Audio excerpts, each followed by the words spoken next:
Bonjour à vous, Mario Martel pour le logiciel SolidWorks. Bienvenue dans cette autre capsule sur les pièces de tôlerie. Dans celle-ci, nous allons voir comment créer des pièces de tôlerie, mais de forme conique, donc de ce genre-là. Pour partir, peut-être une des deux façons qui sont les plus populaires pour partir ce genre de pièces serait de faire une esquisse et d'obtenir ma forme conique avec une fonction de révolution. Donc, si j'avais ce genre d'esquisse avec les bonnes dimensions, en ayant une ligne de construction au centre, je pourrais lui appliquer une fonction de base avec révolution. Il me dit que l'esquisse est ouverte, donc je vais t'aider en la mettant en fonction mince encore. C'est excellent, je vais pouvoir déterminer l'épaisseur de ma tôle ou de ce qui va devenir ma tôle plus tard. Ma ligne de révolution, il l'a sélectionné. Je ne dois pas faire 360 degrés non plus, mais je peux faire 359 degrés et 3/4, mais pas 360, pour toujours générer une ouverture ici. Donc, on remarquera, contrairement aux pièces cylindriques, que l'ouverture avec la fonction révolution, elle est un petit peu plus ouverte dans le bas du cône que dans la partie supérieure, ce qui est normal. À partir de là, je peux aller faire peut-être des évinements pour compléter la forme du cône qu'on désire. Ce n'est toujours pas une pièce de tôlerie et il va falloir encore la convertir avec l'aide de la fonction insérer des plis.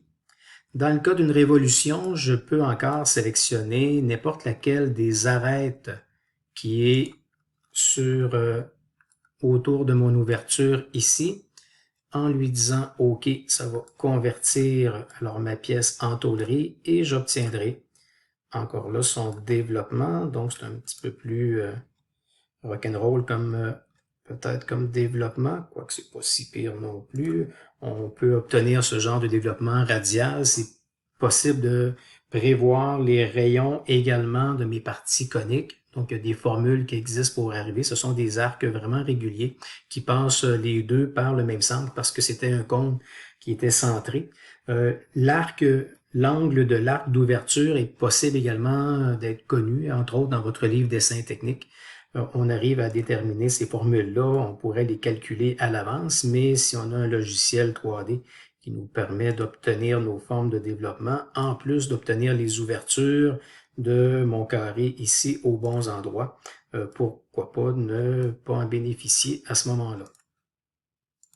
Une deuxième façon d'obtenir des pièces coniques serait un peu comme les pièces cylindriques, les bâtir à l'aide d'une fonction révolution ou autre, mais des mettre peut-être la pièce pleine. Donc ici, on a simplement fait l'esquisse d'un triangle qu'on a fait avec révolution. Alors, ce cône-là est vraiment plein. Je peux lui apporter différentes ouvertures ou enlèvements de matière à l'intérieur pour former la pièce conique dans l'état où est-ce que j'espérais l'avoir en pièce de tôlerie plus tard. J'y insère également une fonction coque en lui retirant les surfaces inférieures et supérieures pour créer ici mon épaisseur ou ce qui va devenir encore là mon épaisseur de tôle. Ce qui va me rester à faire serait de venir, dans ce cas-là également, si je pars d'une pièce pleine, à venir insérer une petite ouverture à l'intérieur de mon cône, à l'endroit que j'aimerais obtenir la position du joint.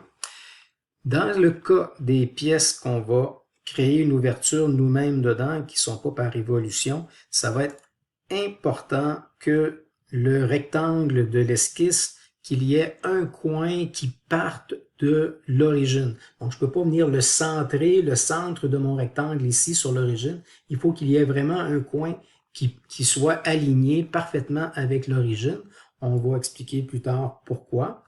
La largeur de mon rectangle, c'est le plus petit qui puisse interpréter sans générer d'erreur à ce moment-là, mais ça y prend une valeur positive. Fait que mettons-la à 10 millièmes ici pour cette pièce-là. Et après ça, je vais pouvoir la convertir en pièce de tôlerie en insérant un pli. Et c'est là que je dois absolument venir sélectionner l'arête qui est vis-à-vis l'origine, parce que si je prenais, je pense que j'ai la bonne en partant, j'essayais de prendre la mauvaise. Si j'essaie de prendre l'arête qui n'est pas du côté de l'origine, il va me dire que cette arête-là est non linéaire et non valide, parce qu'elle est légèrement tordue. On va revenir avec ça un peu plus tard. Alors, si je prends une des deux arêtes qui est parfaitement alignée avec l'origine, il va accepter. Alors, je convertis ma pièce ici de tôlerie de cette façon-là. Et nous obtenons un cône avec les ouvertures et le bloc tôlerie dans mon arbre de création. Et l'état déplié, ben ça donne une forme assez bizarre, mais c'est la forme exacte que je pourrais découper dans une tôle à plat pour la rouler ensuite pour donner cette forme-ci. Donc, ça devient une forme relativement complexe. Alors, voici la deuxième façon pour modéliser les pièces de tôlerie. On parlait tout à l'heure que les arêtes étaient non linéaires, donc si j'allais modifier peut-être cette esquisse-là et je la mettais un petit peu plus large, donc 1/2 pouce, ça devrait suffire, en quittant cette esquisse-là. Donc on voit là plus clairement maintenant là, que les arêtes qui étaient alignées avec l'origine demeurent vraiment droites et linéaires, tandis que les autres, c'était pas une grande courbure tout à l'heure, mais on remarque là, la courbure de cette arête-là ici, si l'espace est plus grand. Donc, aussitôt que je ne suis pas aligné avec l'origine, les lignes vont devenir légèrement tordues et courbées et ne pourront être utilisées pour convertir notre pièce en tôlerie. Donc, je vous souhaite bonne chance dans vos modélisations de pièces coniques et merci de votre écoute.